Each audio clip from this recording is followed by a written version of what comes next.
Hello everyone. अब हम लोग अपने ट्यूटोरियल के यानी कि ग्रिड सिस्टम का जो ट्यूटोरियल है उसको स्टार्ट करने लगे हैं। तो सबसे पहले मैंने एक जो आपको बताया, सबसे पहले हम डिव की एक क्लास लगेंगे, डिव क्लास कंटेनर। हम लोग कंटेनर क्लास लगाई और इसको मैं एंड कर रहा हूं। आपको मैं एक चीज बता दूं कि थ्रू आउट द कोर्स मैं हर टैग के एंड पे एक कमेंट लिखूंगा सो दैट मुझे पता लग जाए कि कौन से डिव किस डिव का पार्ट है और कहां पे वो क्लोज हो रही है।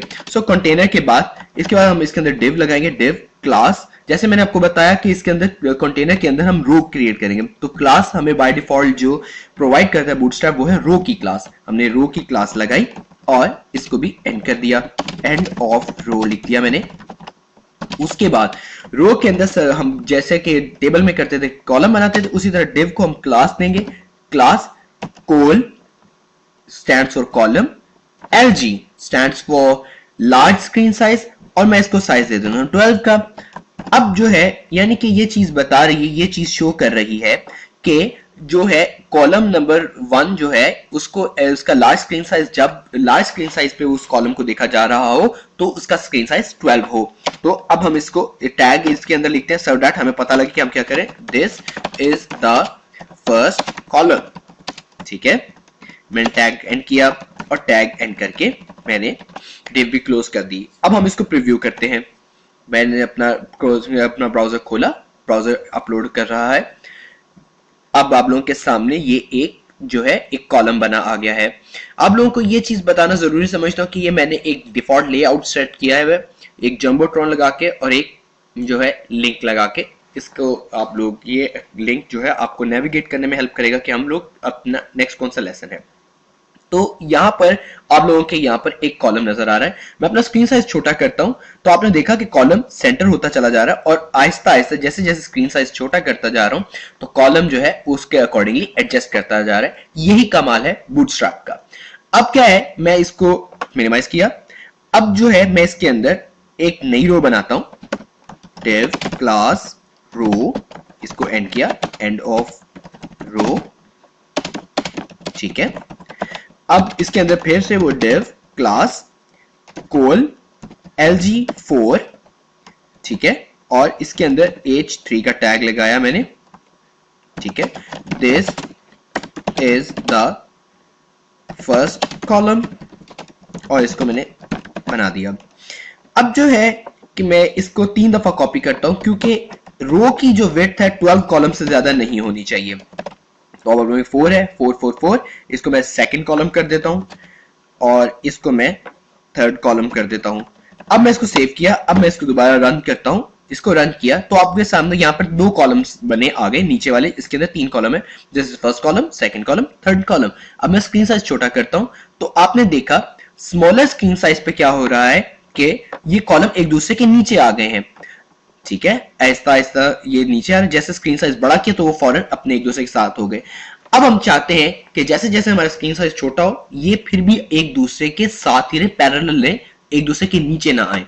उसका तरीका यह है, यहाँ पे हमें एक प्रॉपर्टी प्रोवाइड करता है बूटस्ट्रैप जो क्लास के शक्ल में कोल MD means medium screen size, इसको भी 4 दे दिया हमने। इसी को मैं कॉपी करता हूं तो अब आप देखेंगे मैंने इसके अंदर इधर लिख दिया, इधर भी लिख दिया मैंने। अब क्या होगा कि मीडियम स्क्रीन साइज के अंदर भी एक दूसरे के पैरेलल लेंगे। इसको हम रिव्यू करते हैं अपने ब्राउजर में इसको रिव्यू किया। ये अब आपके सामने है कि स्क्रीन साइज छोटी की मैंने, ये जैसे मीडियम, जितना मीडियम स्क्रीन साइज रहेगा ये एक दूसरे के पैरेलल लेंगे, जैसे स्मॉल स्क्रीन साइज पे गए ये एक दूसरे के नीचे आ गए। ये स्मॉल स्क्रीन साइज हुआ, ये एक्स्ट्रा स्मॉल हो गया। अब जो है इसका जो तोड़ है हमें बूटस्ट्रैप ने दिया है वो ये है, हम एक क्लास लगाते हैं call XS mean extra small 4। एक चीज जो आपको बताऊं मैं यहां पर वो ये कि जब हम कॉलम XS लगाएंगे यानी कोई भी छोटी स्क्रीन साइज लगाएंगे तो जो उसकी प्रॉपर्टी होगी या विड्थ होगी वो थ्रू आउट अपने से ऊपर वाले सबको अप्लाई हो जाएगी। यानी कि अब कॉल S एक्स्ट्रा स्मॉल है वो 4 लगेगी कॉल स्मॉल तक, लेकिन MD क्योंकि हमने डिफाइन किया तो यहाँ पर MD की प्रॉपर्टी लगेगी और LG की भी वही प्रॉपर्टी आ जाएगी। यहां पर मैं इसको पेस्ट करता हूं, इधर मैंने पेस्ट किया, इसको सेव किया। अब मैं इसको रन करता हूं, आपके सामने ये रन हुआ। ये अब स्मॉल स्क्रीन साइज पे भी हैं तो ये एक दूसरे के साथ साथ हैं लेकिन अकॉर्डिंगली एडजस्टेड है और आहिस्ता आहिस्ता ये कंप्लीट हो गया। ये तो था कि इसकी रिस्पॉन्सिवनेस के, रिस्पॉन्सिव कैसे है। अब हम एक क्लास बनाते हैं, एक नया कंटेनर बनाते हैं, dev क्लास कंटेनर। मैं इसको कंटेनर की क्लास देता हूं, इसको एंड पे कंटेनर दिया, एंड ऑफ कंटेनर।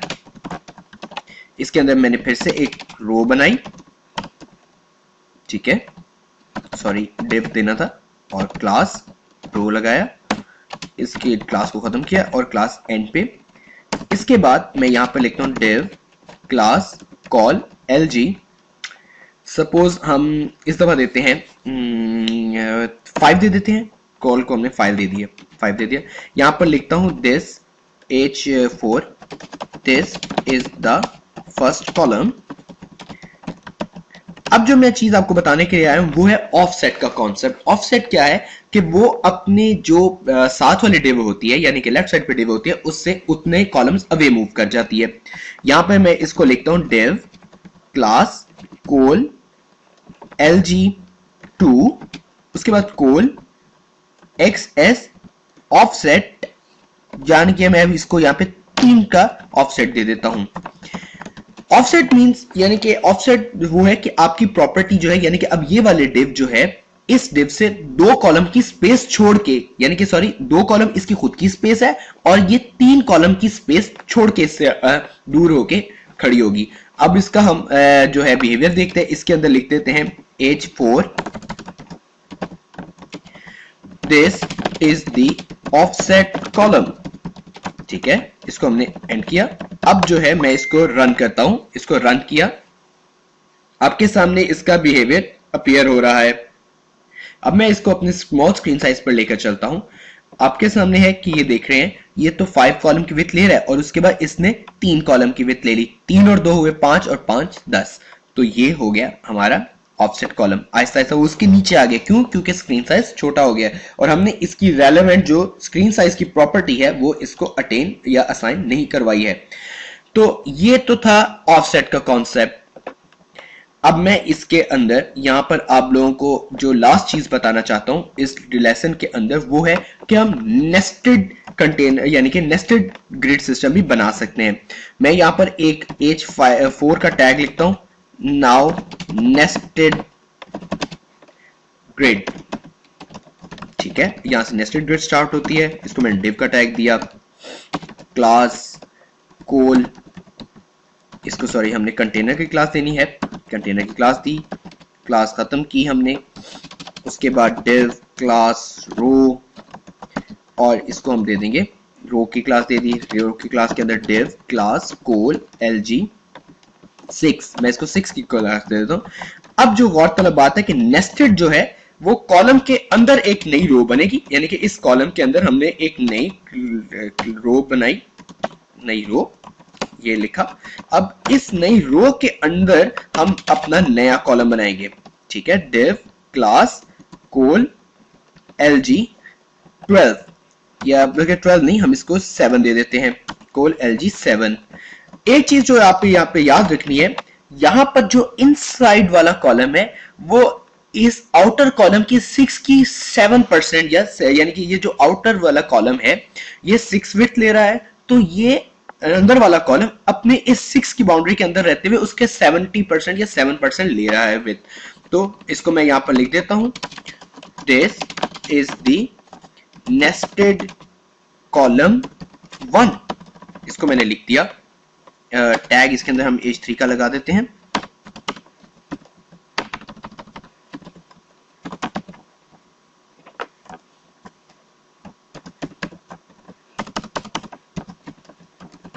इसको सेव किया, अब इसको हम रन करते हैं। इसको मैंने रन करवाया, आपके सामने ये कंप्लीटेड रो है और ये कंप्लीट रो हो गई, ये इसका कॉलम हो गया, ये इनसाइड उसका नेस्टेड कॉलम हो गया। सो ये तो था इस ट्यूटोरियल के अंदर। Thank you very much.